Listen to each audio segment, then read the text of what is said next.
Mananalong presidente, mga kababayan. Ito si Tambaloslos base sa projection ni Atty. Topacio.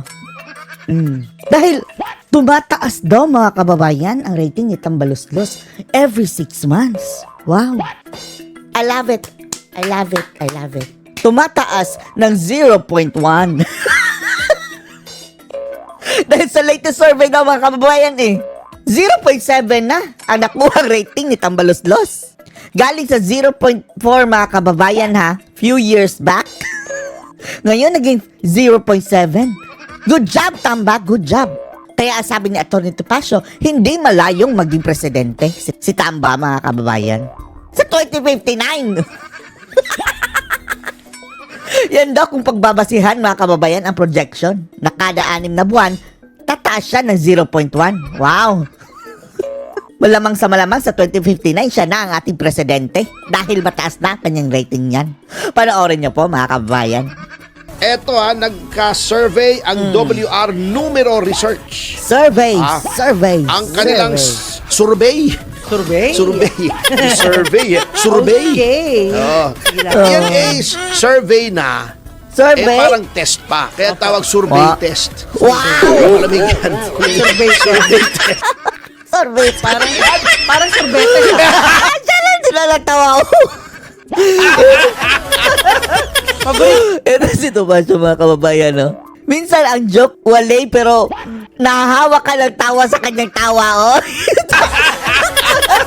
Paborito ko yun. At ang panahon ng survey ay mula Hunyo 29 hanggang Agosto 6. Oh, latest, mga kababayan, na survey. Presidential survey yan, Last week lang, last week. At ito po ang tanong ay Ang tanong.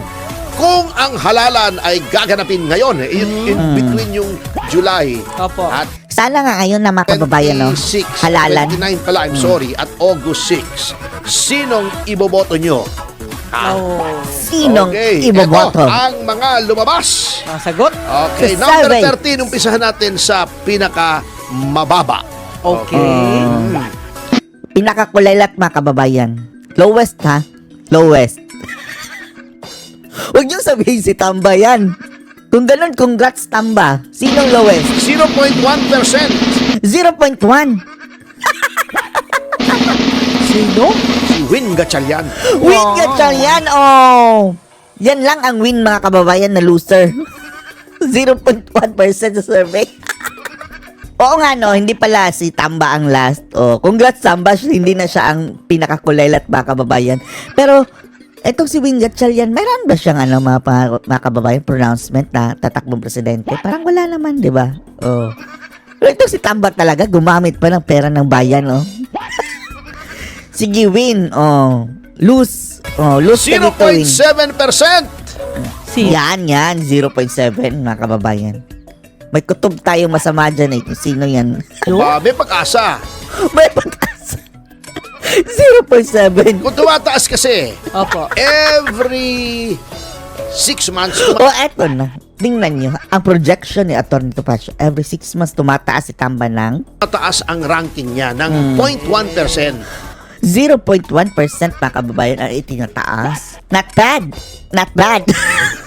Gumamit pa yan ng AX, AKAP, at iba't iba pang mga ayuda, mga kababayan, Naglilibot pa sa buong bansa na tila kung sinong presidente. Oh, umangat ng 0.1. So, sa taong 2059, Opo. mananalo na siyang presidente. Point Ito, balas-los. one talaga. Hindi. Kung 0.1 ang taas niya every 6 months, Uy, hindi pa rin. Kung 0.1 every 6 months is 0.2 lang every year. Okay sa po. taong 2059, mananalo na siya. Okay. Si Martin Romualdez. Wow, I love it. Congrats, Martin. Congrats. May pag-asa ka na sa 2059. Kung wala ng tao sa 2059, mga kababayan. Wow. Kaya sa 2059 na siya. Wag muna sa 2028 kasi Buhay hindi pa kaya pa. ako nun. Sabi ni Martin Romualdez, sama tayo, babangag muli. Oh. Ilang taon na si Martin yan? Kahit bigyan ng 100 taong, mga kababayan. 0.1 per 6 months. Oh, 0.2 lang per year. Kahit bigyan ng isang millennial, Buhay hindi pa ang kaya siya nanalo. ron. 2059? Oo, number 11, 1%. Number, Pero at least, no, improving. Improving si Tambalustos sa 0.1. Si Manny Pacquiao. Wow! Oh, tinalo pa siya ni Pacquiao, mga kababayan, na Dolomite. Si Square Inch, mga kababayan. Na ano lang, ilang percent nga lang ba ang nakuha ni Pacquiao dati sa dating election, mga kababayan? 3%? Oh. So, ang dami-dami pang kailangan ipaano, mga kababayan. Disqualify ni Tambalustos yan. Number 9 siya sa survey, mga kababayan, eh. Pati si Pacquiao dapat niyang i-disqualify dahil ulats pa siya kay Pacquiao. 1.3%, si Chis Escudero. Oh. Pati si Cheese Twist, disqualify ni Tambaluslos. Ngayon, mga kababayan, ang kanilang pinipress na naman na plan C. Charter change, mga kababayan, balik sila dyan. Number 9, 1.4%, si Risa Ontiveros. Oh, virus. Ang sabi pa nila, mga kababayan, oh, takot na daw si Sarah dahil babanggain daw ni Risa sa 2028. Hello! As if naman, ang lakas ni Risa virus. Sige lang. Number 8, 2%, si Robin Padilla. Wow. Kahit na si Robin, mga kababayan, tatalunin sa Tambaluslos. Nawala. Okay, number 7, 2.1%, Opo. si Grace Poe. Oh, mga gamunggong, mga kababayan, ang nakuhang rating. Baka known personalities pa yan, mga kababayan, ha? Known personalities. 1%, 2%, 3%. Diyos ko. Tingnan nyo ang rating ni Sarah, mga kababayan. Ang dumi lang sa kuko. Kahit pa i-add mo silang lahat, mga kababayan. Number 6, 3.1%, si Pam Aquino. O, ang pagpag pa, naka 3% pa, mga kababayan. Hindi lang wow mo. Wow. Anong nakakatawa? Oh, 3% nga lang yun sa pagpag, mga kababayan, Pam Aquino. Paano nanalo naging number 2 pa? Something is wrong. Something is fishy. Yang sinamatching, mga kababayan, si Pagpag. Fishy yan. Bakit yan nanalo? Pati yung akbayan, number 1, mga kababayan, sa party list. Baka kaliwa dahil nagagamit ngayon para laban kay Duterte. Mga Duterte. Fishy. Tapos ang Duterte youth, mga kababayan, pinadisqualify. Fishy. May good news eh. Wow yun. Ikaw talaga. Parang bagong gising sa anesthesia. Wow. Sabi ko nga sa'yo. Okay. Sige na. Sabi ko naman si Robin. Number 8 na. Number 8 na. Number 7, 2.1%, Grace Poe. Oh, 2%. Number 7. Grace po. Hindi, number 4 na ako. Anong ka pa naman? Number 7, number 4. Dito na ako eh. Ay, sorry po. Maging si Grace po, mga kababayan, kulaylat. Yung nakitawa, mga kababayan, sa joke ni Vice Ganda na titigan daw itsura ni Marcoleta kung hindi ka matatawa. Oh. Ilang percent nga lang ba yun? Number 5, Sorry po. Ilang percent lang kay Grace po? Grace Poe. Number 8 na. Number 8 na. Number 7, 2.1%, 2.1 lang, mga kababayan. Grace Poe. Hindi, number 4 na ako. Anong ka pa naman? Niloloko mo ako eh. Nagpapakito na ako eh. Ay, sorry po. Grabe, no? Tumakbo na yung presidente dati, mga kababayan, kulelat. Ngayon, kulelat na naman. Tingnan nyo kung gaano ka-solid, mga kababayan, ang suporta kay VP Sara Duterte. Number 5. Eto, bumaba. Oh. Bumaba. Si Ano Senator yan? Amy Marcos, 4.4%. Bumaba. Ay, haba-babalu. Puti-puti po. Oh, bumaba, mga kababayan. Baba. Huwag mo doblehin. Medyo mababa. Double meaning, oh.